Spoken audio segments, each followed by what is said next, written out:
उन्हाळ्यात वारंवार नाकातून रक्त येणे ही एक साधी गोष्ट नाही, तर तो एक जीवघेणा इशारा आहे.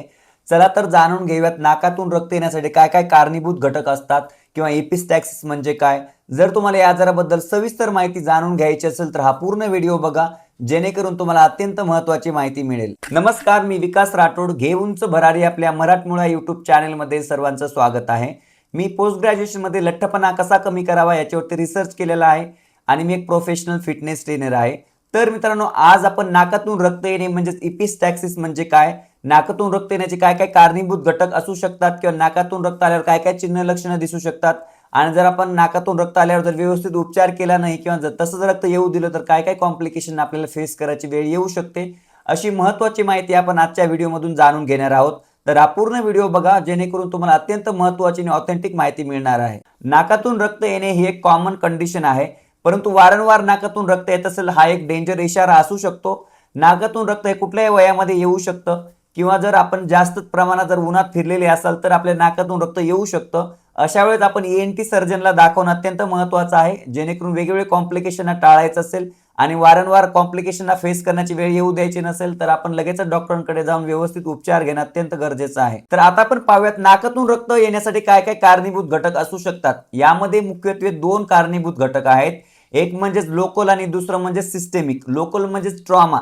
जेव्हा आपल्या नाकाला जर जखम झालेली असेल, मार लागलेला असेल, नाकामध्ये इन्फेक्शन झालेलं असेल किंवा जर आपण नाकामध्ये वारंवार बोट घालत असेल, आजकाल लहान मुले नाकांमध्ये वारंवार बोट घालून नाकातून रक्त येत असतं. अशा कारणामुळे नाकातून रक्त येऊ शकतं. जर आपल्याला उच्च रक्तदाब असेल किंवा हायपरटेन्शन असेल, त्यासोबतच ब्लड डिसऑर्डर असेल, वेगवेगळ्या रक्ताचे आजार असतील, तर आपल्या नाकातून रक्त येण्याचा जास्त धोका असू शकतो. म्हणून आपलं ब्लड प्रेशर वारंवार चेक करणे किंवा जर आपल्याला उच्च रक्तदाब असेल तर योग्य तो ट्रीटमेंट करणे अत्यंत गरजेचं आहे, जेणेकरून त्याचे कॉम्प्लिकेशन होऊन आपल्या नाकातून रक्त येणार नाही. म्हणून आपण काळजी घेणं गरजेचं आहे. तर मित्रांनो, आता आपण पाहूयात नाकातून रक्त येण्यासाठी काय काय जोखीमयुक्त घटक आहेत किंवा काय काय रिस्क फॅक्टर्स आहेत ते आता आपण पाहूयात.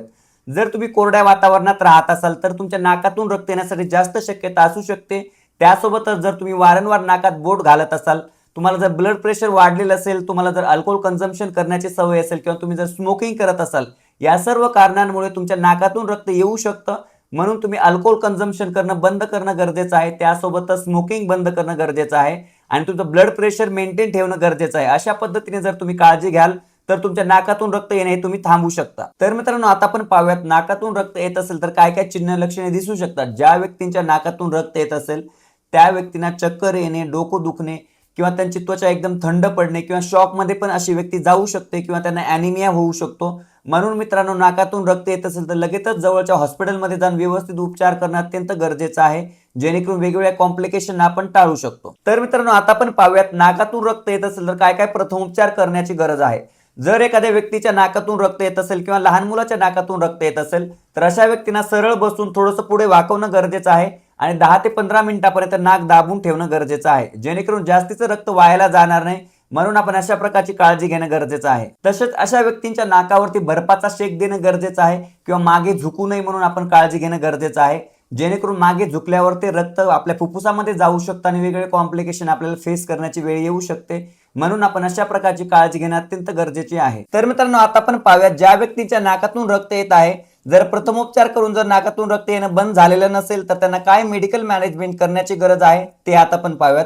अशा व्यक्तींना नेझल पॅकिंग, कॉटरायझेशन किंवा मेडिकेशनची गरज असते. जर एखाद्या व्यक्तीला सिव्हिअर नोज ब्लिडिंग होत असेल तर सर्जरी करून तो रक्तस्राव होत असेल तो बंद करावा लागतो. तर मित्रांनो, आता आपण पाहूयात नाकातून रक्त जर जात असेल आणि जर आपण त्याला योग्य तो उपचार करत नसाल तर आपल्या ब्लड लॉस होऊ शकतो, आपण शॉकमध्ये जाऊ शकतो, एअरवे ऑब्स्ट्रक्शन होऊ शकतो किंवा सिव्हिअर ॲनिमिया आपल्याला होऊ शकतो. म्हणून नाकातून रक्त येत असेल तर लगेच उपचार करणं अत्यंत गरजेचं आहे. आता आपण पाहूयात नाकातून रक्त येणे आपण कसं थांबवू शकतो किंवा या आजाराला, या सिच्युएशनला आपण कसं टाळू शकतो. त्यामध्ये सर्वात महत्त्वाचं आहे नाकात बोट घालणे टाळणं गरजेचं आहे. जेव्हा आपण नाकात बोट घालतो तेव्हा नाकातील म्युकस मेम्ब्रेन डॅमेज होतं. नाकातील म्युकस मेम्ब्रेनमध्ये केसासारख्या एकदम बारीक रक्तवाहिन्या असतात, ते डॅमेज होतात, रप्चर होतात आणि नाकातून रक्त यायला लागतं. नाकातून रक्त येणे जर आपल्याला थांबवायचं असेल किंवा जर प्रतिबंध करायचं असेल तर आपला वाढलेलं ब्लड प्रेशर मेंटेन ठेवणं गरजेचं आहे किंवा आपलं ब्लड प्रेशर कंट्रोल राहणं अतिशय महत्त्वाचं आहे. जर तुम्हाला ब्लड प्रेशर कसं मेंटेन ठेवावं किंवा जर तुम्हाला ब्लड प्रेशर वाढलेलं असेल तर यामध्ये काय काळजी घेणं गरजेचं आहे किंवा उच्च रक्तदाब या आजाराबद्दल सविस्तर जर माहिती जाणून घ्यायची असेल तर आपल्या घे उंच भरारी या मराठमोळा यूट्यूब चॅनलला सबस्क्राईब करा आणि हा पूर्ण व्हिडिओ बघा, जेणेकरून तुम्हाला ब्लड प्रेशर कसा कमी करायचा किंवा या आजारामध्ये काय काळजी घेणं गरजेचं आहे, कशा पद्धतीचा आहार घेणं गरजेचं आहे, याच्या संदर्भात तुम्हाला सविस्तर आणि महत्त्वपूर्ण माहिती मिळणार आहे. ज्या व्यक्तींच्या नाकातून रक्त येत असेल किंवा लहान मुलांच्या नाकातून रक्त येत असेल, अशा मुलांना सलाईन स्प्रे किंवा ह्युमिडिफायर वापरणं अतिशय गरजेचं आहे, जेणेकरून त्यांच्या नाकातील रक्त कमी बाहेर जाईल आणि त्यांना वेगवेगळ्या कॉम्प्लिकेशन पासून आपण टाळू शकतो. जर कोणाला नाकाला इंजुरी झालेला असेल, मार लागलेला असेल आणि जर ब्लिडिंग होत असेल, रक्त बाहेर जात असेल, रक्तस्राव होत असेल, तर मित्रांनो लगेचच हॉस्पिटलमध्ये जाऊन व्यवस्थित उपचार करणं अतिशय गरजेचं आहे, जेणेकरून ब्लड लॉस होऊन ती व्यक्ती शॉकमध्ये जाऊ शकते, सिव्हिअर ॲनिमियामध्ये जाऊ शकते किंवा अशा व्यक्तीचा मृत्यू होऊ शकतो. म्हणून व्यवस्थित काळजी घेणं अतिशय महत्त्वाचं आहे. नाकातून रक्त येणे हे एक सर्वसाधारण गोष्ट आहे. आपण या आजाराचा प्रतिबंध करू शकतो किंवा टाळू शकतो. योग्य वेळी जर ट्रीटमेंट केली किंवा उपचार केले तर हा पूर्णपणे बरा होणारा आजार आहे. म्हणून व्यवस्थित काळजी घेणं अतिशय महत्त्वाचं आहे. तर मित्रांनो, अशाच विविध आजारांबद्दल, फिटनेस रिलेटेड आरोग्याबद्दल, वजन कसं कमी करावं किंवा मोटिवेशनल व्हिडिओ बघण्यासाठी आपल्या घेऊनच भरारी या चॅनेलला सबस्क्राईब करा आणि जर आपल्याला आपले व्हिडिओ आवडत असेल तर लाईक, शेअर आणि कमेंट करायला विसरू नका. धन्यवाद.